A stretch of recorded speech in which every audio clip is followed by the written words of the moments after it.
Good morning. This is our staff meeting for Tuesday, January 20th. And we will start with mid-month warrant review. Misty, anything to start us off with? Okay. Just a couple pages. Do you have any questions? Yeah, Madam Chair, Mr. Jennings? just had a quick question on Perry's trailer sales for a diamond trailer for two of them. I couldn't tell what department that was for.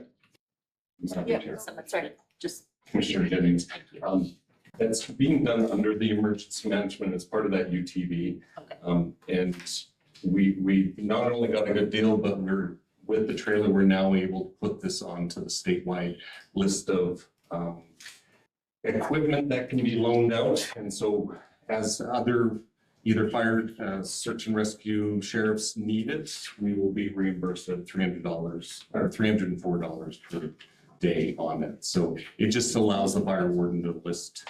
So we had to have the trailer with it. Madam Chair, Cameron, was that part of that donated money? Yeah, so part of it is the rest of the donation that came through. So that leaves about $1,400 that came out of his regular budget, and that's the piece that we're hoping to be able to loan out and get it reimbursed over the next few years. Okay, thank you. No, Jesse was looking for a while for that, so I'm glad he was able to find a couple. Anything else? All right, moving on to staff and elected reports. Mark, good morning. Morning, Jared, Commissioners, Mark, Reed County Planner. Really, all the items that we have on the regular agenda probably suffice for my comments at this point. So if you have anything on that, I try to answer, but you probably want to deal with those during a regular meeting. Just construction for the first 2 weeks of January. Pretty strong since we're not having any winter, so people are working and getting their permits. So yeah, that's about all I can offer at this time. Any questions? Any questions for Mark?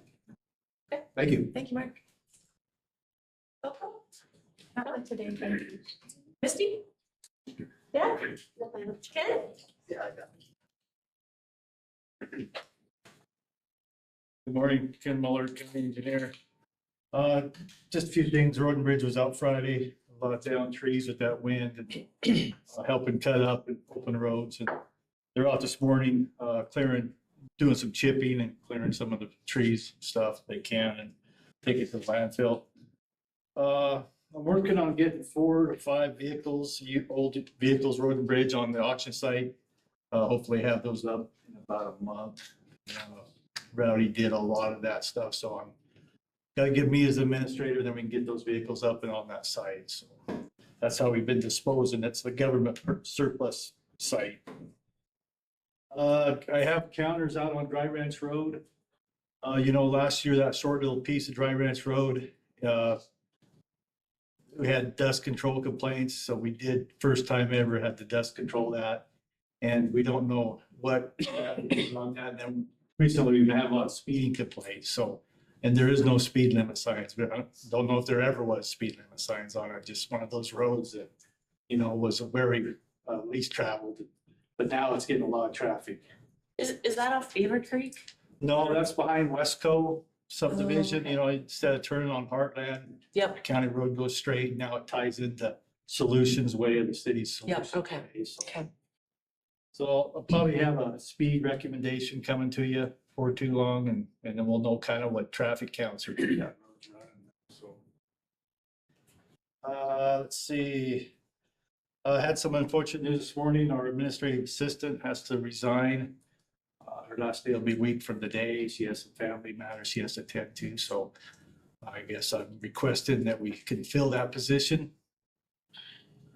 Yeah, I would look for a motion, as we've kind of typically handled these refill positions. Commissioner Madam Lee? Chair, I move that we approve rehire position for engineering assistant. Thank you. I have a second? Second. Any discussion? All those in favor, please signify by saying aye. Aye. Those opposed? Okay, thank you. Thank That's all I you. have. Shoot. Mr. Chairman, Ken, I'd just say that yesterday I drove a bunch of the county roads. I went out to Parkman and went out west of Parkman and looked at a bunch of the county roads, and for this time of year, they're in phenomenal shape. I gotta say, of course, obviously, never had to use four-wheel drive, never had to find any snow anywhere, but the roads are in really good shape out there, and so just thought I'd let you know that. Yeah. Well, Thank you, Ken. thank you. Katie? Mark? Kenny? Out here. Jesse?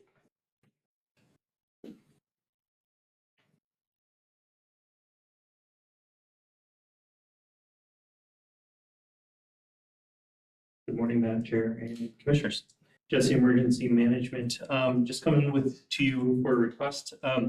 The state is conducting twice a year, they do a statewide meeting. And this is the flood meeting that's supposed to take place March 24th through 26th in Riverton.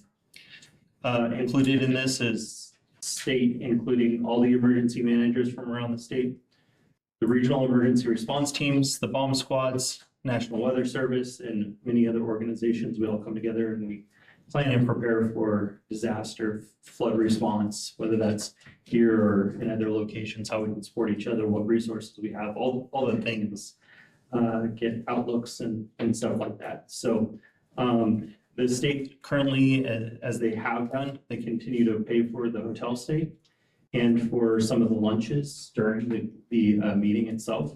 But what's not covered is there's some fuel expenses, and then also not all the food is covered for all the meals. So this is not included in my budget as I have no travel budget. So I'm coming with you to request to attend this meeting. Any questions for Jesse? Otherwise, I'd look for a motion to approve fuel and food Madam for Chair, this conference. Yeah. Jesse, I guess I'm a little bit behind the eight ball because I was under the impression that you had an annual meeting, but not a semi-annual meeting with emergency management.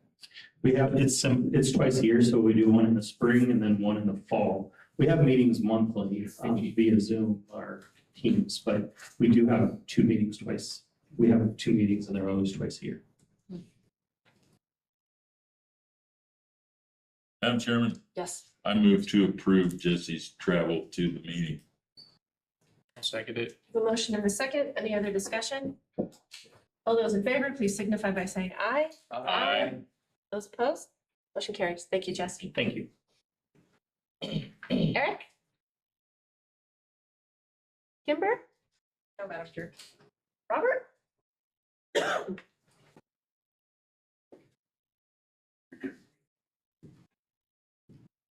Morning, Robert Gill, Sheridan County Airport Manager. Wanted to provide an update on the airport's capital improvement plan. We meet yearly with the state and the FAA to review funding and where funding can be allocated and work through the next number of years. Just a reminder with the current large pavement project that we have going on, the realignment of Alpha, we did utilize 2026 funding. Originally, it was going to be through an entitlement transfer. That ended up changing. We did a multi-year grant then, and we're using 2026 funds as part of that project. Talking with the FAA, so with using the 2026 funding, we adjusted our plan backwards a little bit, and we had a fire truck replacement scheduled for 2026. So we're looking forward in doing that in 27 and potentially even kicking it off a little early because long lead times for the construction of the fire truck or the build time. Talking with the state and FAA, they actually would like us to just go ahead and do an entitlement transfer this year for the fire truck project. So it's a project we're going to get moving on basically now. So I just wanted to give a heads up there. I was anticipating on doing it next year, but they're ready to go now. So just heads up, you'll probably see some of those items start popping up. Madam Chairman, Commissioner Jennings. Robert, what's the lead time currently for So the Gillette Airport just replaced their truck. The lead time that they got it was 525 days. However, they got it about 120 days earlier, so it did end up getting a little bit better. But Still. yeah, it's still gonna be well over a year out before we actually get this final cluster there. So, Yeah, thank you for that. yep. And then only other item I have, I need to replace 2 maintenance tech positions that just opened up in the last 2 weeks. So I respectfully request to replace those. I would look for a motion. Madam Chair, Mr. Wright? I would move that we allow Robert to replace the 2 positions which are vacated. Second. Motion and a second. Any discussion? Hearing none. All those in favor, please signify by saying aye. Aye. Those opposed? Okay, motion carries. Thank you, Thank you. Robert. Kelly? Levi? And I see an elbow back there. Oh, I see hand. Madam Chair, Commissioners, good morning. Levi Dominguez, Sheridan County Sheriff. I got Lieutenant Gibbons with me, he's our jail administrator. He may come up and answer some questions if you have any. We just want to give you a heads up that in early December, the Sheriff's Office was awarded a $170,000 grant within our detention center. Something that Lieutenant Gibbons and our staff there worked hard on. It's through the Wyoming Association of Sheriffs and Chiefs of Police, WASCOT, and it's for detention opioid diversion and overdose prevention program. So what this program is going to allow us to do is to support inmate and staff safety through case management training, peer support for inmates, and overdose prevention strategies for our inmates that are coming into jail.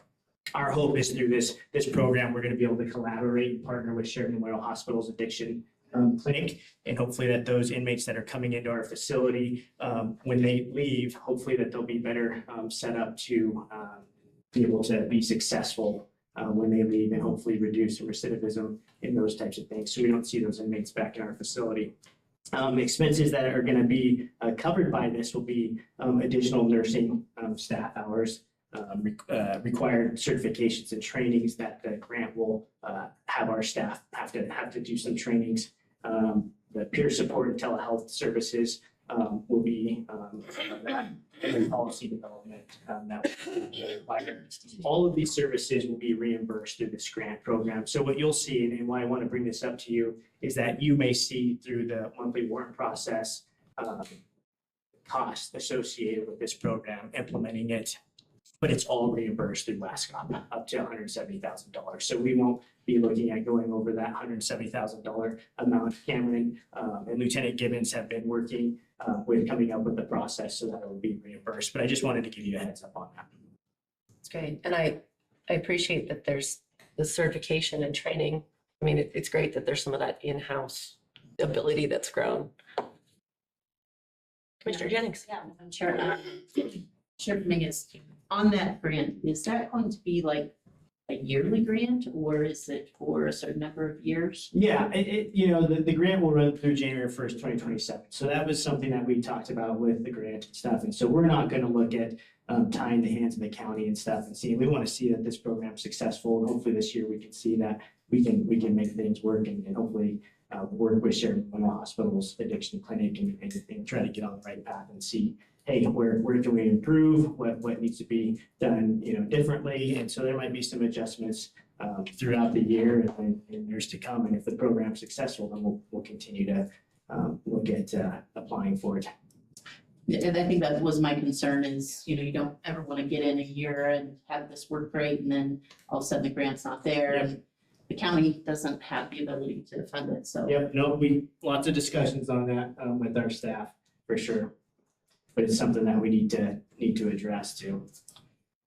And I wonder if, obviously, I don't know the ins and outs, but I know we have the opioid settlement. So I was just gonna talk about that. And so if this program deems to be successful throughout this year, we've talked with Cameron about that. Are there some, funds that potentially could be utilized down the road with the opioid settlement and stuff, and looking into that? And so that's absolutely a potential avenue to take. if the grant, we don't see grant funding through years to come in other places. Okay, any other questions for Madam this? Chair, Mr. Darcy?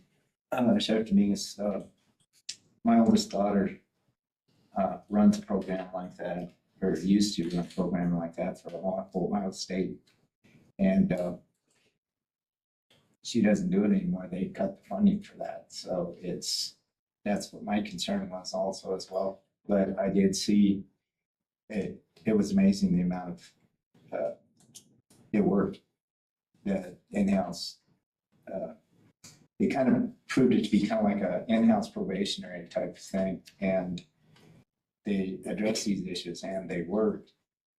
But for some reason, state of Ohio decided that they didn't want to do that anymore. So I would caution that it can happen even on a bigger level than what we're talking about for the county. So, Yep. Any other comments or questions? Thank you for the information. You bet. Appreciate it. Thanks, Lieutenant Gibbons, for making it. Clint? Cameron? Madam Chair, Commissioners, good morning. Just a reminder that we are still having problems with our software that opens the building. So after hours meetings, you'll need to be able to, whoever's running that meeting, prop doors open. Anything that's going on with the holidays, we're gonna have to double check to make sure that the doors are open or closed, but we're just having problems with the software. So just a reminder on that. I did want to bring up that the audit came in on Friday.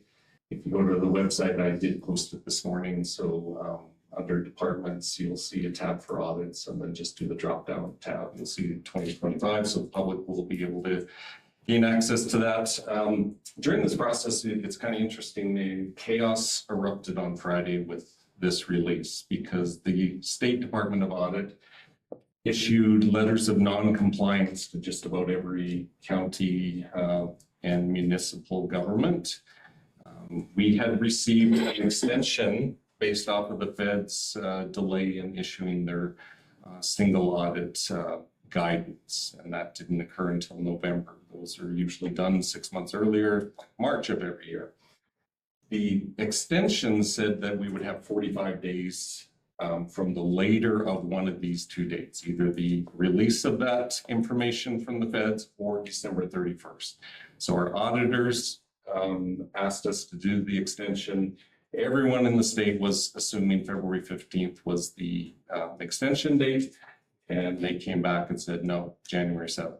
So we're at odds a little bit with the state on this piece. Our auditors did finally send another letter to the state on behalf of about 20 clients. The information I gave earlier about this is kind of moot now, but the concern about not getting that extension was that they stopped issuing any payments to Sheridan County or the respective municipal government. So at this point, I'm going to recommend that we stick with our regular schedule, which was I'm going to present more information on this next Monday, which is January 26th. It will get on your regular meeting for February the 3rd, where you will approve receipt or acceptance of that audit. That will give you at least this week to look through it before talking about it at next staff meeting. So I hope that makes sense. We're still in a little debate with the State Department of Audit as to what happened with that extension, but just know that there's still a chance that monies could be withheld, but they will come back in just at a later date. So the worst case scenario, it's about a 2-week delay in getting some revenues from the state. That's a lot of information I threw at you. Is there any questions? Any questions for Cameron? No, it makes sense, but it wasn't great communication on those deadlines. It was a cluster, and when we were talking with the State Department audit, they acknowledged that there was a lot of confusion, but that wasn't their intent in the letter, but that's not what the letter stated. So yeah, I don't know how to respond to that. Okay, well, hopefully we hear from the state soon on those letters from the auditors, so. I have nothing else. Okay. Yes, Ida. Sorry. That's okay. I catch up with you. Ida Shuck Thompson, County Clerk. So Chairwoman, I just had 4 things I wanted to update the board on. First of all, I want to thank Deb for getting out our W-2s early with the note that if anybody did need the overtime, paid overtime numbers, that would give her time to then work on those requested numbers for tax purposes. And so that's going very smoothly. And I just want to thank Deb because it's a lot of work and time spent doing that, but done well. I also wanted to do a thank you out to Misty because on January 9th, we drafted a memo that went out to all our liquor license holders about renewals. So the renewal process has kicked off. All of our license holders received the memo and have already been making appointments to meet with Misty. They meet with her and go over their entire application, the renewal process, make sure it's complete. And per our memo, that will all be done by Friday, February 20th. And then that will give the liquor division time to review as well as get ready for your meeting as a board to consider those renewals, which would be Tuesday, April 7th. And as you may remember, those renewals must be renewed by the end of April because it says 30 days for date of expiration. It starts in June. Did I get that right? I think that's right. Yes, but May. you start. Because they started in June. The new license starts June 1st. So they have to be approved and finalized 30 days prior to that by you, the governing board. So we're well on our way, getting those scheduled and planning to have them before you on April 7th. I know that the last couple of seasons, we've done one giant ad. Publication is required and so that one ad is shared by all the licensees and that has worked well with the press. Moving forward on that is the most economic way to do all this advertising that's required and moving ahead on that. And Madam Chair, may I ask my staff if they have anything further to add to either of those? W-2s. Thank you. And then Madam Chairwoman, as you mentioned last week, you and I attended a nonpartisan meeting on how to run for office. And it went so well, the public is requesting a second one. That's great. So they're looking at the second week of March. And so I was hoping you and I could look at our schedules and see if we could both attend again. They do want a lot more time for elections and basically I had 10 minutes, but it just took a lot of information and wasn't able to actually talk about any of it in detail. But there is a request to do a second nonpartisan class. The last one was held at the Hub. They're thinking about possibly the library this time. So that's moving forward and was very successful. I would say we had maybe, 20, 30 people. Yeah. On the 30 to 40 snowy. people. Yeah, I think your handouts were particularly helpful. So thanks for bringing those. So we'll work to do that again. And then I am working with Deb on a timeline for the budget process. And I just wanted to give everybody a heads up. I want to be completely transparent. I think a timeline is the perfect way to do that so that we're all on the same page of what the statutory deadlines are, what my deadlines are to get everything posted, published, and things like that. After multiple requests to wait and not start the budget process so early for 2 reasons. One is we really want to wait and see what the legislature does. So waiting until they're done, March 1st, 2nd, 3rd, 4th, 5th, 6th, right in there, is one reason I want to wait before we start that process. But also, I want to be able to show the most current expenses I can on everyone's current budget, which in the past has always been December 31st. I'd rather wait until after March 31st to show all expenditures through that March 31st on those requested budgets. So we'll have a more accurate reflection for the board to consider and for the electeds and department heads to look at as they plan for their future budget. Now, this doesn't mean you can't start working on your budget right now. You can, of course. I work on mine all year long. I make notes and whatnot. So, but the requested budget will be sent out by my office to the electeds and department heads sometime April 1st through the 6th, something like that. That will give us time to put in those March 31st total expenditures on those requested budgets and give the departments and elected heads about 3 weeks to then finalize everything, get it back to us, give us about 2 weeks to put it all together and to your doorstep by the May 15th deadline. In that timeline, I envision having a window of time where you as the board can decide when you want to meet, how many times you want to meet, but give you that window of then when I need to have an adopted proposed budget back to me so that I have time to put it together and publish it. I have asked that we're going to put it into we have it in Word, we're going to put it into an Excel product. We're going to list all the statutory deadlines with that, and then I would like the chance for our deputy county attorney to review it and to go over it with you, Madam Chair, and then share that by the end of the month with everybody, the plan. So hopefully a summary, hopefully I didn't confuse anybody of what I'd like to do this year to communicate those timelines and to have that timeline available for all of us. That sounds great. With that, that's it. Questions for Ida? Okay.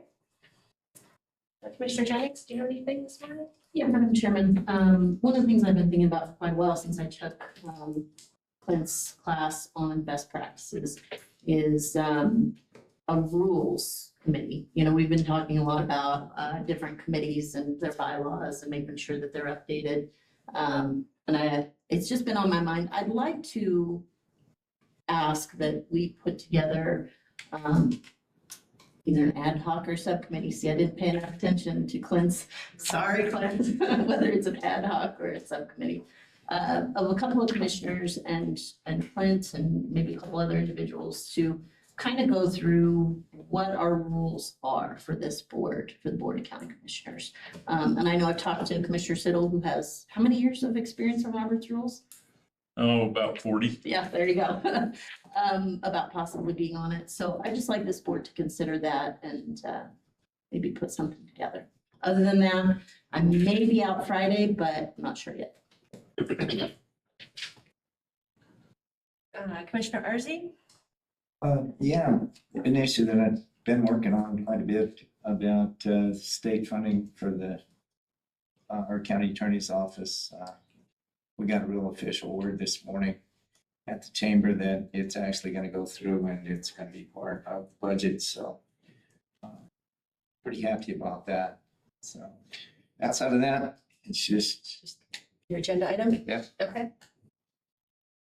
Commissioner Siddle? Nope, I'm good, thank you. Mr. Wright? Nothing at this time, Madam Chair. Okay. The only thing I had was that folks know that we're going to be having the assessor interviews this afternoon. I appreciate Chairman Temple's correspondence on Friday. Thank you for that. So looking forward to those. And with that, Mr. Arzi, I'm turn it over to you for your last agenda item.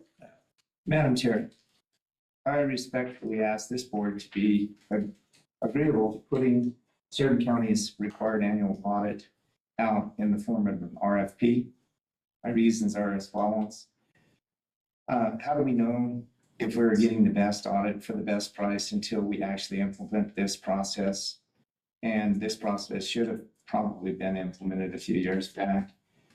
And also, we wouldn't be bound to accept the lowest quote or anything like that. It's just kind of like a fishing expedition to see what's out there and see, if this is going to work out. And our most recent accounting firm might very well end up to be the best service for the best price. And yet we don't know that until we actually go through this process. So this is what my ask is, and I will yield the floor back for questions or other comments. Madam Chair, Commissioner Arzi, are you making a motion? I guess we'd have to, yeah, I moved that we put the required annual audit out for RFP. Yes, that'd be good enough. I'll second for discussion. You know, I agree with the philosophy behind it. My concern is not every CPA firm is an audit firm. Sheridan's audit process is a monster. I know that Natrona County's takes less time than ours does, even though they're a bigger county, and it's because of the component units that we have that complicate things. I mean, I'd love to go through that list that Mrs. Lounsbury provided and just call and see if folks would be interested. I've got it copied. And see how many folks we'd have even interested in bidding. My fear is we're gonna get in a place and people see how complicated our audit is and they're not gonna wanna touch it with a 10-foot pole.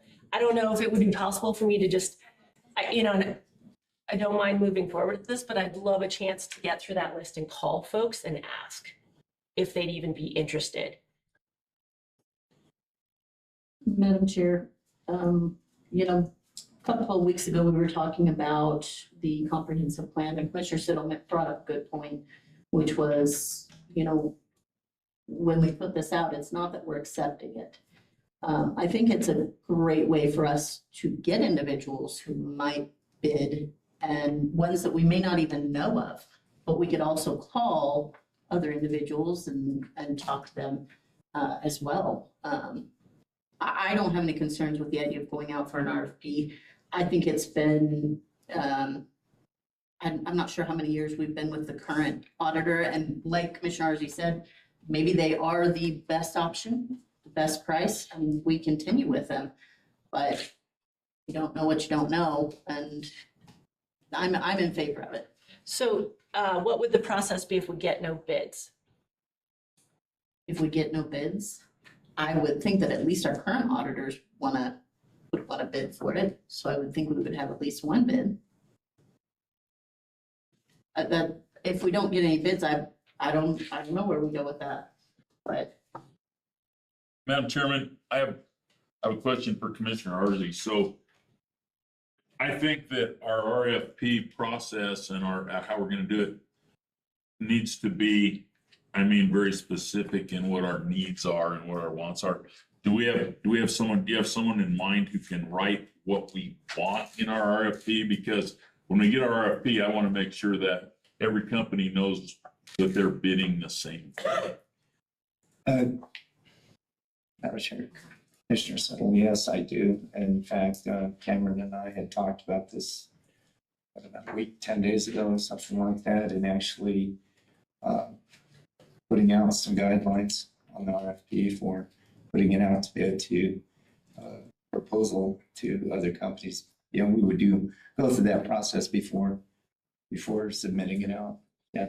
Okay, I just want to make certain that everybody is on the same page when they, seems like sometimes we get back an RFP for a project and somebody says, well, this goes for this and this and this, and then it's like the other one doesn't. So I just want to make sure that we're all on the same, stipulations for how we expect our audit to be done in order to go out for RFP. I appreciate your concern, and like I said, I really feel that it just needs to be a transparent effort to see what's out there. And So, yeah. and Mr. Arzi, I'm assuming because we have a joint powers board that oversees SAW, you're not lumping in SAW. I think. I just didn't know how big of an umbrella you were.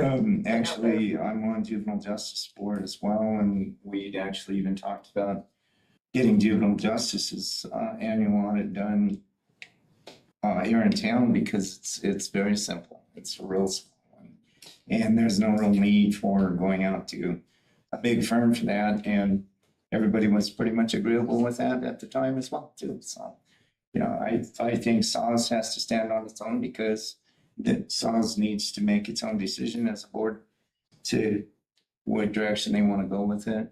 I would agree. I didn't know what assumptions we were making about Yeah. what boards were included and what weren't. Right, yep. Madam Chair, just as a secondary thought. Yeah. I know the timing of this is simply the idea of that RFP process, because the audit is such a big thing. We want to make sure that we have enough time to get the correct RFP out there, get the correct information, so we get the best possible. Put the net out as far as we can. So, And I guess in terms of that timing question, my other thought is, what fiscal year are you proposing? this is for our next audit. I would say for the next, Starting- our next audit. Yep. Starting in like, When we talked Months? about this before, we figured we had enough time if we got on it right after the first of the year to get it out to people. So, yeah. Madam Chair. Yeah. My understanding in talking with Commissioner Arce, it was going to be for July 1st, 2026.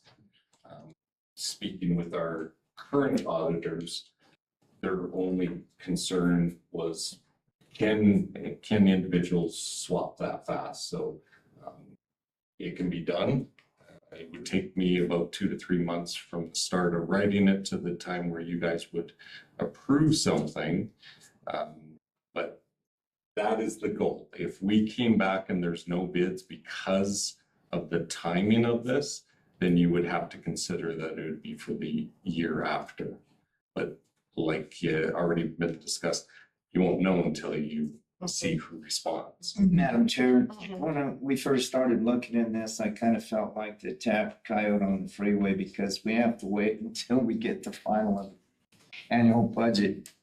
And so that's the car behind you, and then, or in front of you, and then the other one is that, yeah, we've got to get this in time for the next month. So it's a window that we're dealing with there, so, yeah. Madam Chair. Yeah. I guess I would be in favor of putting out the RFP with a lot of emphasis on that we don't have to take the low bid.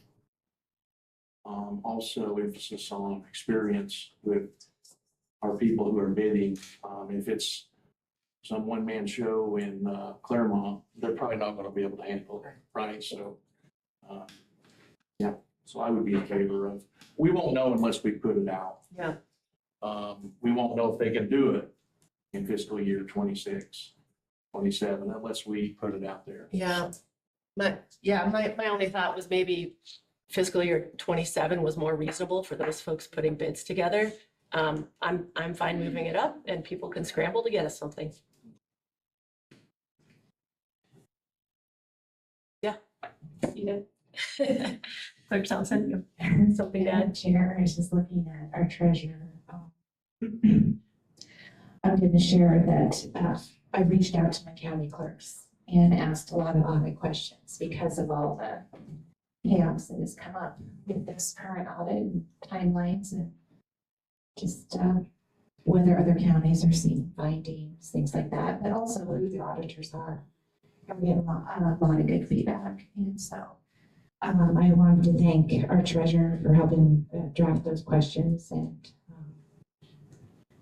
if I may share, the treasurer has also shared those questions with her treasurer. So it's interesting now, because I've had one clerk tie it together. Oh, your treasurer already asked our treasurer, and here's the same answers. But anyway, we're both reaching out to our associations just to ask all questions. And one of them is, who does your audits?